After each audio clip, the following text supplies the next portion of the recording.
Indeed. Thank you, Martin, for gathering us all for this monthly OASIS lunchtime talk. And I'm so delighted that we have our good friend and neighbour from Edinburgh Castle, General Alastair Bruce, the governor of the castle, with us. He's had a distinguished career as a regular officer initially, including serving with the Scots Guards during the battle for the Falklands. And after a distinguished career in the regular army, he converted to the territorial army, where, as you can see, he has risen right up the ranks as he is general today. Not just a neighbour, but also a good friend to St Cuthbert's, and he's always maintained an interest in the works of Steps to Hope. You'll see today that his talk is on managing people. And having had the privilege to know him over the last year or so, how he interacts with people is incredibly special, whether it's as the Sky royal and religious correspondent on television and his ability to engage with everyone, or whether it's to the veteran military serving personnel who's now sadly being helped by Steps to Hope. Just the way that General Alastair can engage with people is so special indeed. That's enough from me. We're short on time. Keep munching your lunch. But meanwhile, over to the Governor of Edinburgh Castle for today's short talk on managing people. General Alastair. Well, Minister, thank you very much indeed. And it's a huge privilege to be invited to have a chat with you all. And I have looked at the screen as more and more distinguished and august people have appeared. And I think that I have probably very little to say about leadership to all of you, because your combined experience will have given you so much of an insight into the different forms of leadership that exist. But I thought I'd talk to you about my own challenges over it. And because I have been lucky enough in life to serve in many different areas, principally, of course, the armed forces, but also in film companies, in television news organizations, and working with charities, and at the same time working in the rather bizarre world of designing coats of arms for people who need them. It has been a plethora of different environments, and therefore meeting with people of hugely different skills and very different expectations out of their own lives. When I was at Sandhurst, the whole ethos of leadership has been pretty heavily founded on the concrete recognition by Field Marshal Lord Slim of the idea of servant leadership. And I think here, particularly for those who have a Christian faith, we have a remarkable and perfect template in Almighty God and his Son, Jesus Christ. And the way in which that leadership, which is done through the concept, the very obvious and very emblematic nature of that moment of cleaning the feet of his disciples, these principal people who were both his adherents, but also those who were going to be those gifted with the chance to communicate what he was all about. I think I've always seen that there's a similarity between what Lord Slim is talking about in servant leadership and that Christian concept of what our Redeemer is for us, and yet we are expected to try and imitate it. Of course, it is impossible to be to everyone you are given the privilege of leadership over. The example that you hope to be, and I suffer from a number of things myself. I tend to get hugely over-enthusiastic, and that can get in the way of good organization. But also, I think through that huge enthusiasm, I can get extremely angry. And I know that this was accentuated by elements of military service which have been intense. And I cite time in the Falklands War, in Iraq, in Northern Ireland, as not so much excuses, and one must watch out for seeking to find, I think, excuses in life that clear you of your own responsibility. But I think that you seek to have an understanding from people about the nature of the way you lead. I've followed a number of different commanders in the battlefield, and I certainly followed commanders who used, I think, a very strong, and yet some might call in modern parlance it quite a bullying style of not so much using their intellect and their rank, which of course one has to play with in the armed forces, to put a certain element of terror into the junior officer or maybe even the soldier to pull themselves together and get things right.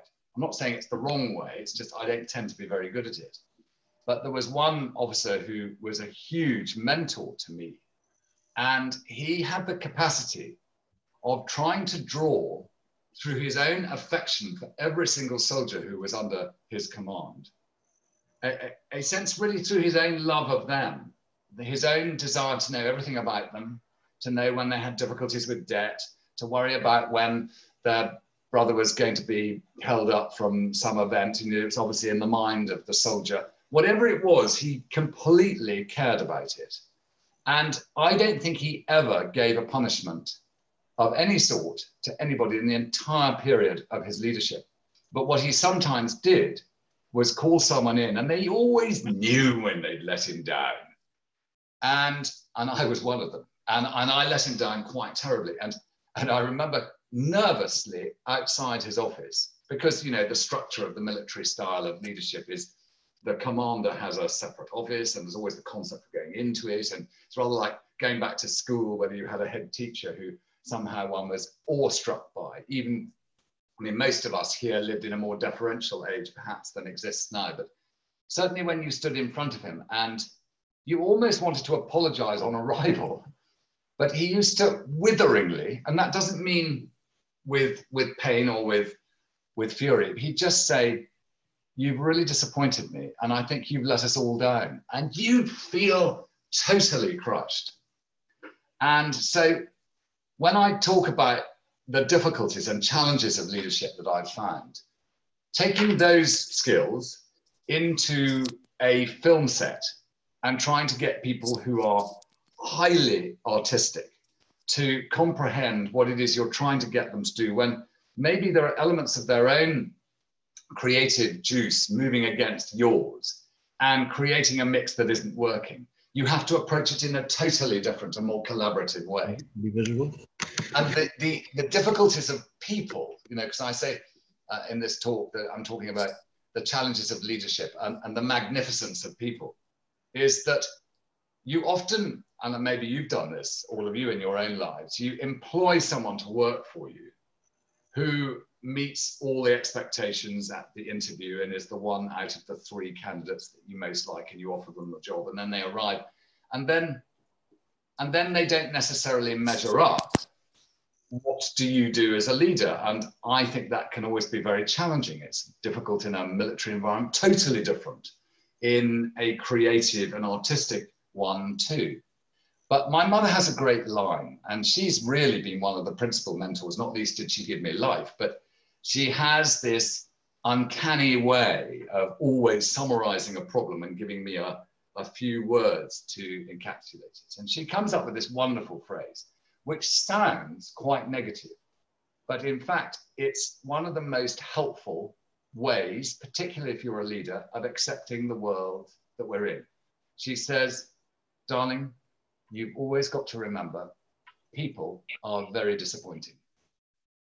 Now, it does sound very negative, but if you think in your own lives, when even the partner who you've chosen to share your life with has forgotten an anniversary or fails to ring you when you think that they surely should because you've been away from them for long enough, or your best friend was going to turn up and forgot.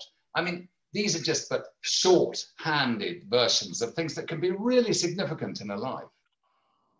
And yet, once you accept that people are very disappointed, that we're all going to disappoint each other in some form or other, you can accept the world so much more. But more as a leader, I think you have the chance to look at the disappointment in the way that Noel Coward did when he's the captain of the ship that has sunk in battle, the HMS Torrin. And I don't know if you remember that marvelous moment. There's what's he called? Richard Attenborough is playing the part of a young sailor who runs away from his post in the middle of the fighting against the German attack. And at the end, he gives a talk to all his sailors. And in the way of this mentor soldier that I was, an officer who I worked for, he did the same thing. He said, "I want to end with 2 reprimands. one for myself and one for somebody in our ship's company. And the one for myself is that I must remember that I need to make it perfectly clear to all of you that I don't accept the behavior of the person who left his post. And the person who left his post knows that he did it and he'll never do it again.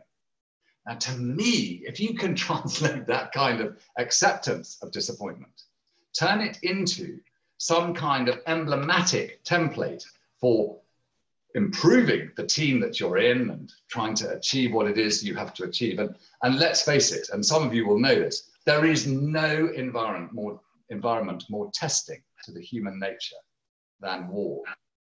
And there's no, even more than that, I might say, there's no more testing an environment for leadership than being without a weapon and yet dealing with the impact of war. And I just want to draw attention, there was a photograph recently, while we've all been captivated, it would seem, by interest in a news interview that was put on by a well-known American interviewer called Oprah Winfrey. At the same time, in Myanmar, there was a massively distorting and uncomfortable coup d'etat with all the attendant horrors. But I don't know if you saw that nun kneeling in front of armed soldiers with her hands outstretched, begging that they do not shoot the people behind her, but that they shoot her instead. And having been in that position of able to deliver lethal force, and having faced the challenge, which all soldiers do, and having dealt with myself after having been in battle and warfare, when you're dealing with not just your own sense of, did I do right? But very often with soldiers around you who have been through a moment of witness that has been profound to them. Maybe they've had to struggle to survive. Maybe they've seen their best friend call for his mother in that moment when the Almighty and his angels are coming to collect him. And that has its effect. And to lead through that, to recognize the shortcomings of the people around you. They're not necessarily shortcomings in themselves because they're perfect, the magnificence of people. But you may have a shortcoming in making an expectation on them that you haven't helped them maneuver themselves into a position to deliver, or maybe they have other roles and strengths to give. And I remember this after the Falklands War.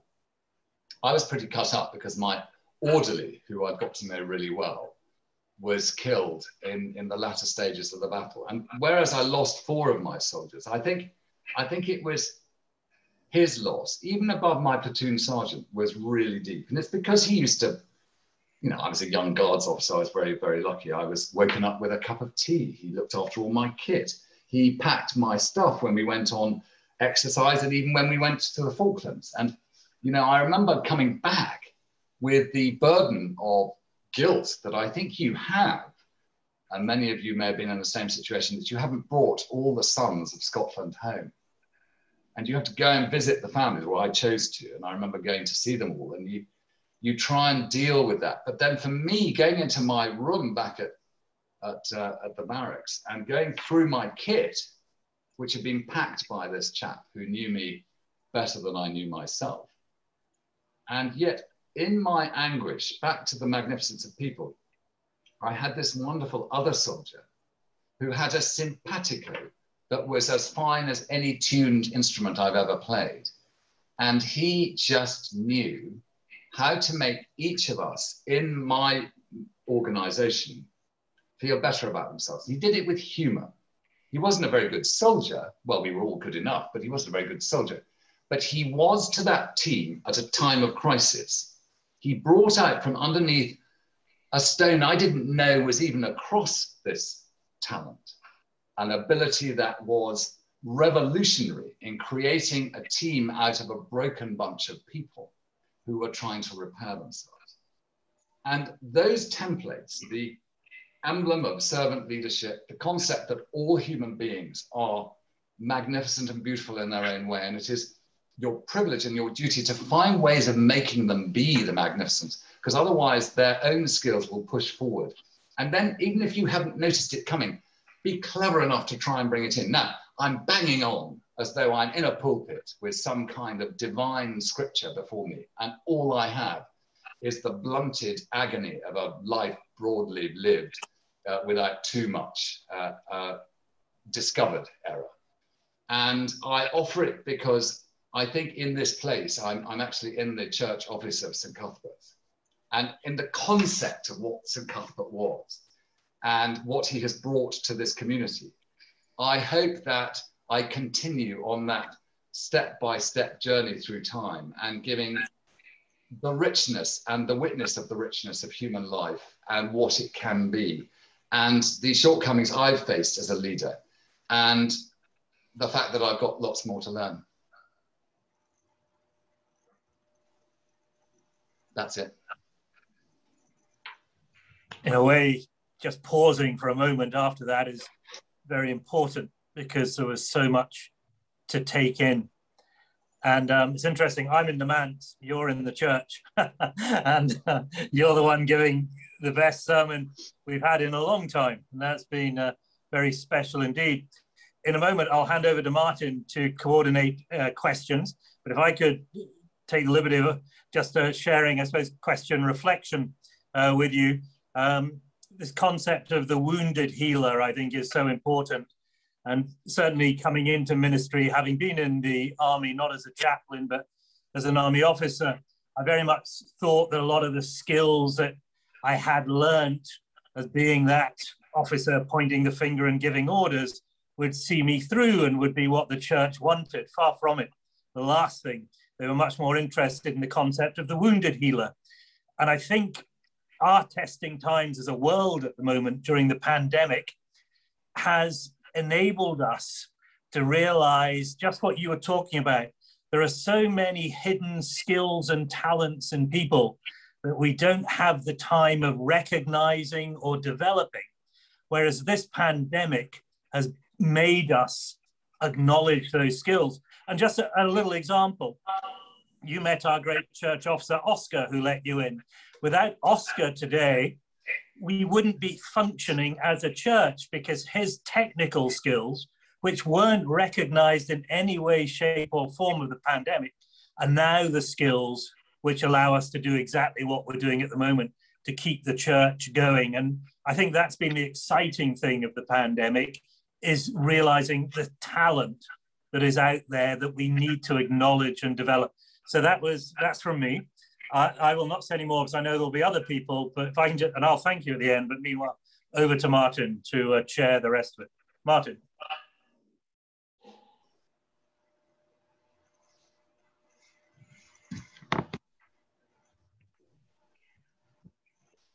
Do we have Martin out there? You need to unmute yourself. I, of all people, know that I was on mute. Just to say, General Alastair, thank you for a fascinating talk. One thing I don't think you can claim from your talk is in any way you were disappointing with your talk. You covered a huge range of subjects on people issues and so on. So general questions, please, to our General. If you're ready to ask a question, just give me a little wave like that, and then I can see some 27 of you on the screen at the moment. So is anyone brave enough to ask a question, or do you want me to get the ball rolling? Howard, my good friend Howard is a good golfing friend of mine. Howard and I have had many a chat on the golf course about God and the church. So over to Howard, who also knows a great number of hymns, I should say. Howard, please. General, can you hear me? Yes, go ahead. I can, Howard. How nice to hear you. Right, General. Well, I genuinely found your talk very, very interesting. And I'm not sure how valid my question is, because it doesn't have any real religious connotations. But I would like to ask you the question, because I believe you've met very many interesting people from a great variety of backgrounds. And I wonder if it'd be prudent to ask you a question about that. Would it?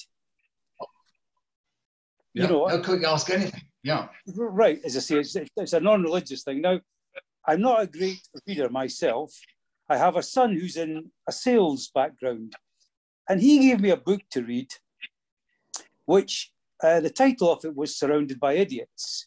And the main theme of it was to identify people into various backgrounds because of their characteristics and everything.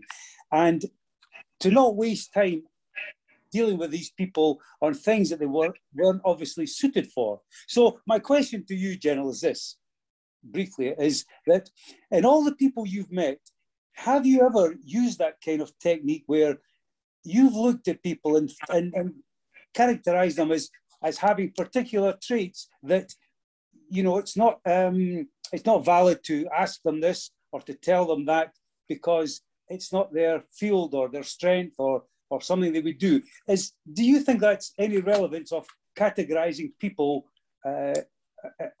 in line with what their traits are? Well, I think leadership is about trying to recognize that we're all full of innate prejudices created by our upbringing. And when we meet people, we will first of all decide whether we like them or we don't. We decide, in fact, even before we like them or don't, whether we feel frightened by them or we're not, and they're a threat. But then we make judgments about them based, again, on our lexicon of experience.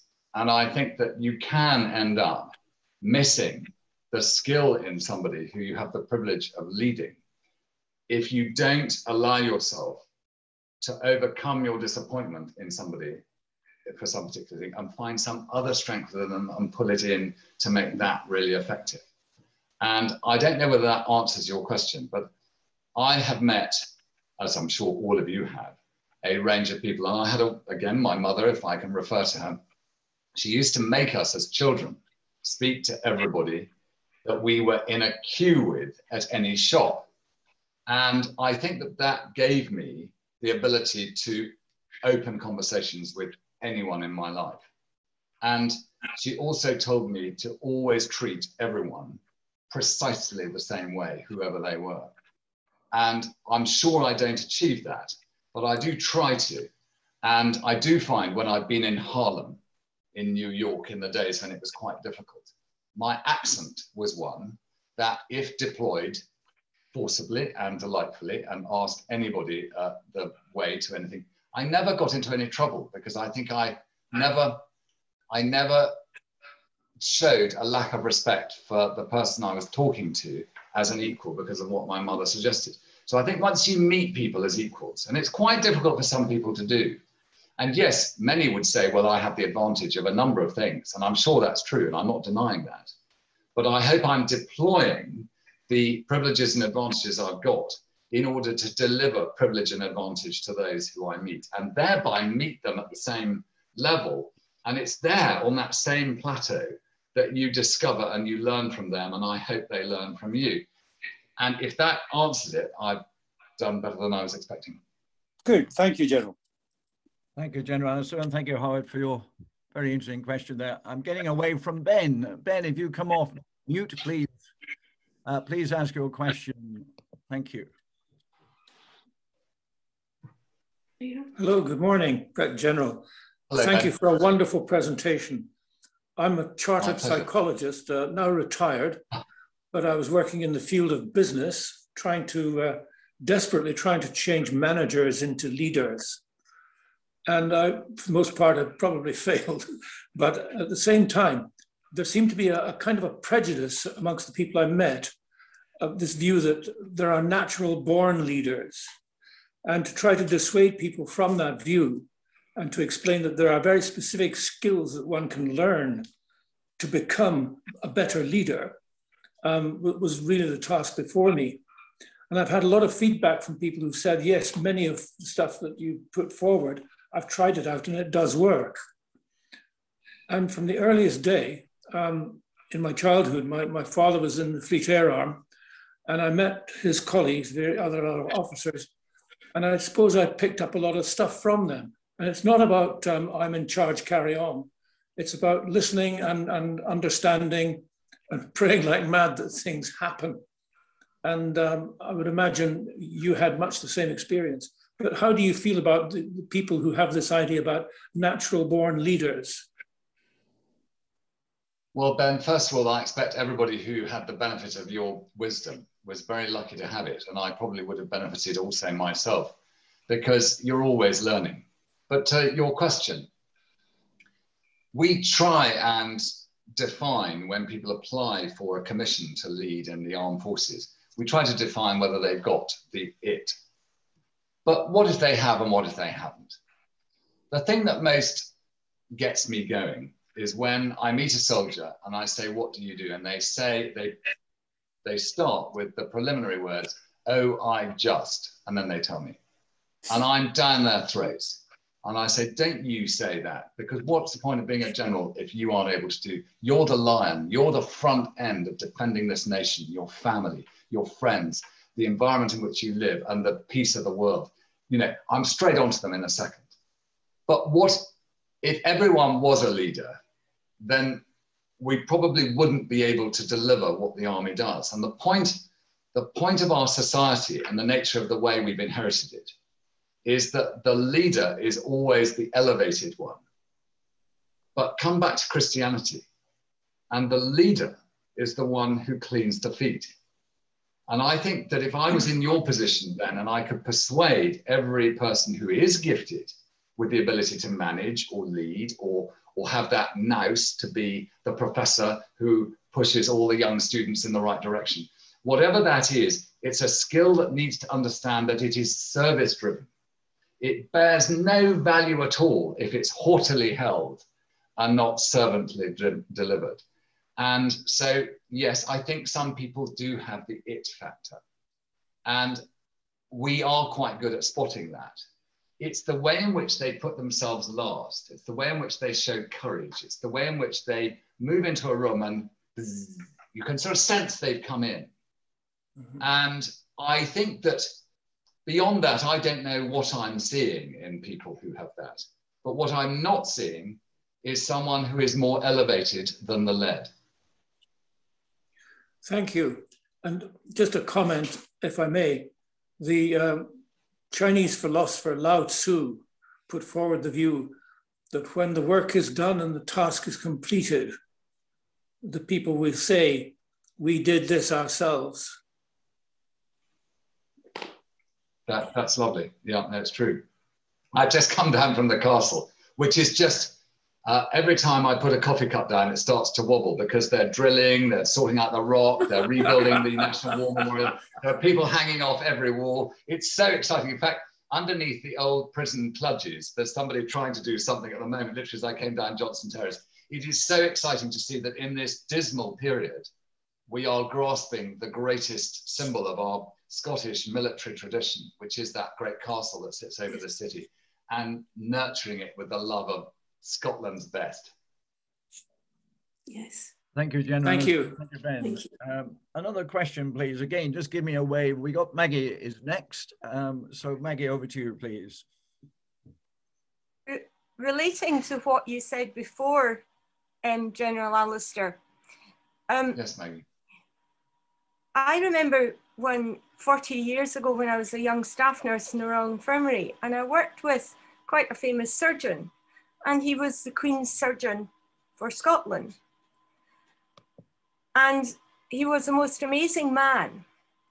And when he walked into the ward, he stopped at the kitchen door and he said hello to the ward maids in the kitchen. He then walked past and spoke to the secretaries.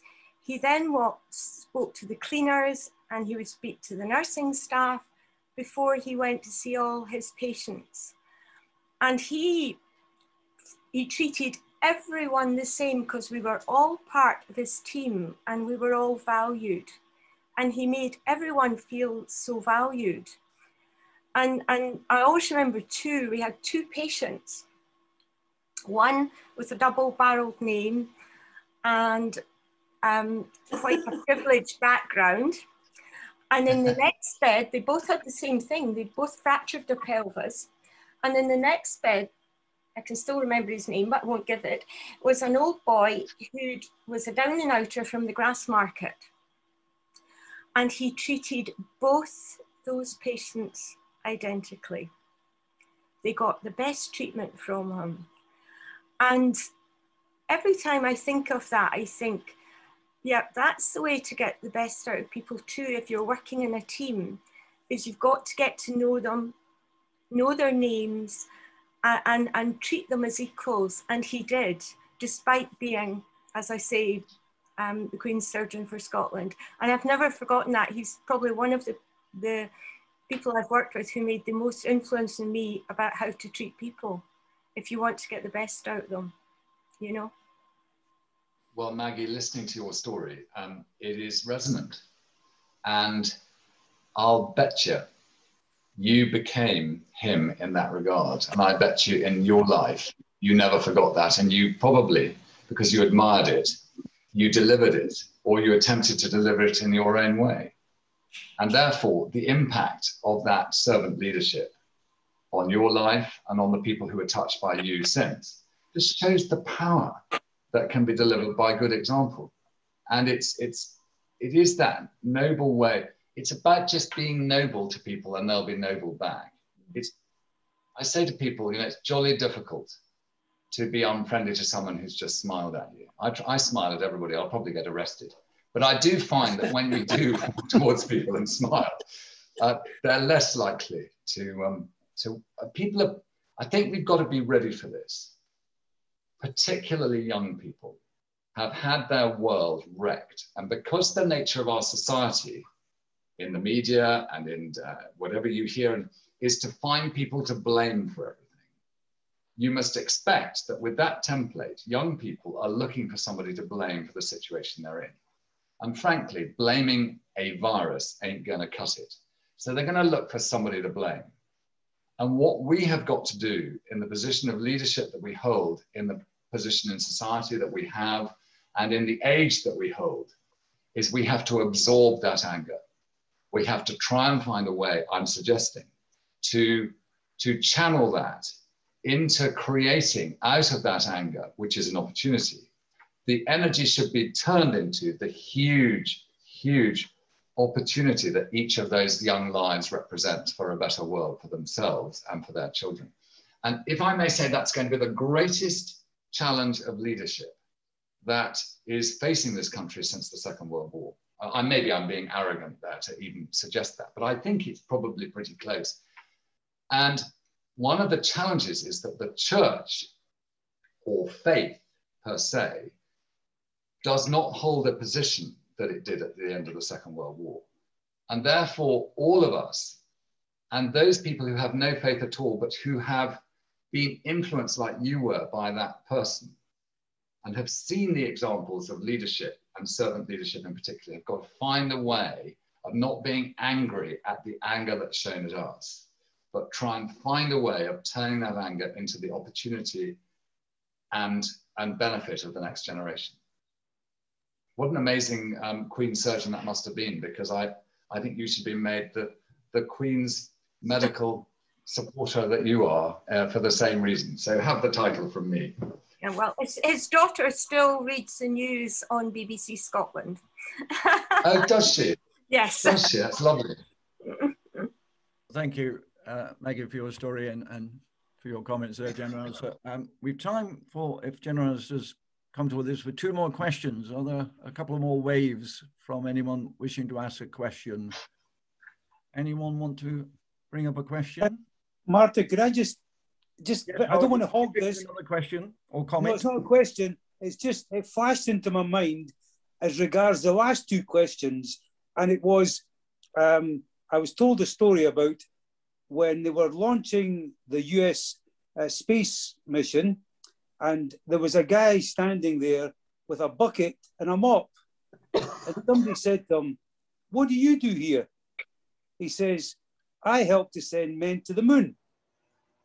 And they said, "How do you help send men?" He says, "Well, I clean the toilets before they finally put on their suits and go away." So it was just as the previous 2 people were saying, everybody has a role. The guy with the bucket and the mop felt that he was part of a team that helped send men to the moon.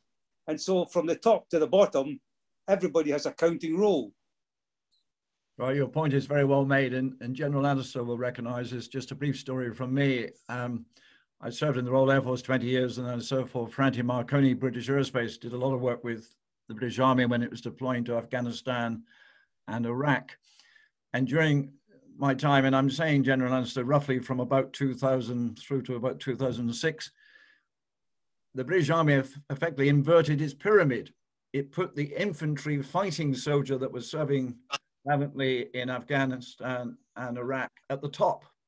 And all of us, and I was, if you like, in industry and part of the support function, all of us, including, I think, General Alastair, the senior officers at MOD, were keen that we should do everything possible for the person on deployment in these very difficult situations, difficult campaigns. So my question with that sort of background, one of the fears we always had as each young generation come along, or each new set of recruits, is will they be mentally and spiritually robust enough to cope with the dreadful scenes and situations they found themselves in? We shouldn't on this call think this is all ancient history, because sadly, because of terrorism, we can see some dreadful things on the streets of London, Manchester, and elsewhere. And I wonder, General Alastair, whether you would like to comment on the robustness of our young people coming in to the British Army, whether it's through the voluntary service. I can come straight at this with enormous strength and perhaps authority. I remember my parents' generation slightly looked at mine and thought that we would never really be up to snuff if we were faced by Hitler and Imperial Japan, and would we step up to the plate? I think at the time the Beatles were playing in the background when I was young. There was Free Love, there was Flowers, there was, all that was going on. And there was a sort of rebellion as this libertarian nation, which it always has been, found its own expression of celebrating the freedoms that had been earned by my parents' generation. And I think that they slightly resented it. There was much less deference. All the fibers of society were started to creak and tweak and everything. And then came the Falklands War. And I took 31 Scotsmen and prepared them for battle. And when they were in battle, they fought like utter lions. And I've been able to say to every one of my parents' generation that just as my ancestor Robert Bruce could rely on every Scot that was stood to his left and right at Bannockburn on the 24th of June, 1314, right now, I guarantee within the heart, fibre and strength of every Scottish man and woman who wants to fight is the capacity to deliver exactly the same violence against the Queen's enemies. And I will always stand proud on that utter knowledge, because I used to watch my parents' generation, who rightly had berated us and perhaps inspired me in consequence. Every generation has its fight. But the great thing about the United Kingdom, in my experience as a historian, is that we're not much interested in fighting. We're actually not much interested in armies, navies, and air forces when we're enjoying peace and prosperity. And as we are a libertarian nation that likes to express our feelings and hopefully always expresses differing feelings with a sense of love and compassion for each other. But for as long as we have that and we're free to do it, we are tending to eat too much Christmas lunch, to be too relaxed. But the moment this nation needs to look after itself and protect itself from danger from outside, stand back. Thank you, General. So that was a wonderful answer. And I think what you're saying, we've seen some of that, have we not, with the work we've had to do during the pandemic of looking after neighbours and the rollout of the vaccine and so on, of ordinary people standing proud. And as Maggie's reminded us, the nursing, caring community. You have one last final question from my good friend, Alan. Just before I get it, can I just say, I'm so proud of what the United Kingdom and Scotland has done to deal with this pandemic. You will all know people in the medical profession, but I ask you to just hold an awareness that just like the bucket we were hearing about to clean the lavatories to get people into space, there have been great contributions made by Royal Navy, Royal Air Force, Army, Royal Marines throughout Scotland to support that. Hear, hear. And I'm so tickled with pride at the lot of them. But in addition to that, the postman who brought the the COVID tests, there's no end to it. So think of that lavatory cleaning bucket and praise it because it has brought you security and safety. And there's a soldier, sailor, an airman or woman in there somewhere, not necessarily in the bucket. Well, amen to what you've just said. Alan, the final question for today's lunchtime, please. Well, thank you. It's not really a question. It's an observation or a reflection. When I was at school, I had a teacher who took me aside and said the very thing that the general's commanding officer said to him. He was very disappointed in me, and it's remained with me for 50 odd years. And I think I would have preferred to have had the strap than him to have said that to me, because it was much more powerful than the strap. Thank you for your comment, Alan. And that's lovely. That's really great. That's empirical. You can't go beyond that. Peter, would you like to give a vote of thanks? Can I just, before Peter ends, can I end? I know he'll be very nice to me because he always is. I just want to say how proud I am to be the Governor of Edinburgh Castle and to have the privilege of carrying this as a responsibility and as an opportunity. And I look down as I haughtily walk around my ramparts, and it always gives me pleasure to see the roof over where St. Cuthbert started his mission. And I wish you all huge well. And if ever I can be of any support, not only to the church and what you're doing and to the Kirk and its work, but also to the incredible challenges that are faced by Steps to Hope and the other charities. Thank you very much indeed for asking me along today. And now I'll hand over to His Reverence. All right.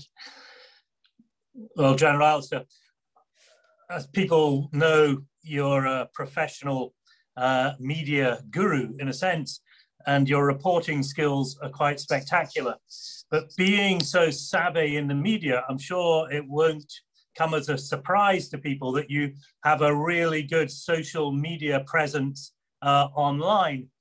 And I think my first sight of you as governor came on a tweet that you sent out on your Twitter account early days when you arrived and the tattoo was taking place. Obviously, didn't last year, so it must have been 2 years ago now.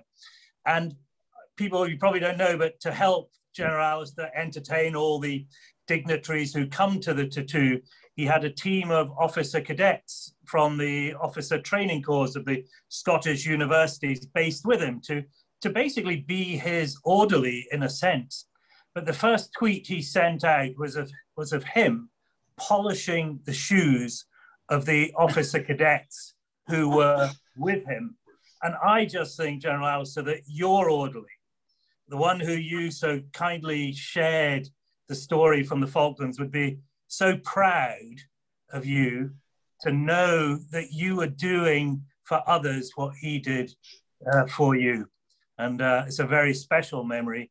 And I'm sure there are so many more to come during your time as governor. We wish you well, because I think your official installation, which was cancelled first time round, is due to come up quite soon. And we wish you Godspeed as you continue in your role as governor of the castle and our good neighbour on the rock.